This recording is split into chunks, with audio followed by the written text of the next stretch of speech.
নগরে শিশুদের ঈদ বিনোদনের অন্যতম অনুষঙ্গ শিশু পার্ক, চিড়িয়াখানায় ঘুরতে যাওয়া। ঈদের ছুটি লম্বা হওয়ায় পরিবার পরিজন নিয়ে এসব জায়গায় দারুণ সময় কাটাচ্ছেন ঢাকাবাসী। তবে গরম আবহাওয়া, যানজট আর বিনোদন কেন্দ্রে অব্যবস্থাপনায় সন্তুষ্ট নন দর্শনার্থীরা। নগরে বিনোদনের বড় কেন্দ্র চিড়িয়াখানা। ঈদের ছুটিতে এখানে সমাগম ঘটে লাখো মানুষের। ঈদের দ্বিতীয় দিনে সকাল থেকে চিড়িয়াখানায় ঢল নামে মানুষের। নানান জাতের পশু পাখি দেখে শিশু মনে সে কি বিস্ময়।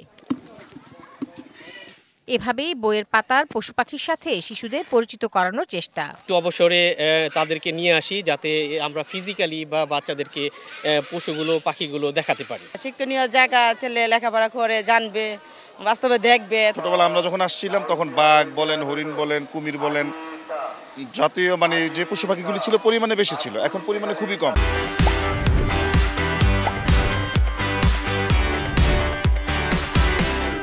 ঈদের ছুটিতে ভিড় জমেছে রাজধানীর বিভিন্ন পার্কেও। লম্বা লাইনে দাঁড়িয়ে চড়তে হচ্ছে রাইডে। শিশুদের এই বাঁধভাঙা আনন্দ সব কষ্ট ভুলিয়ে দেয় অভিভাবকদের।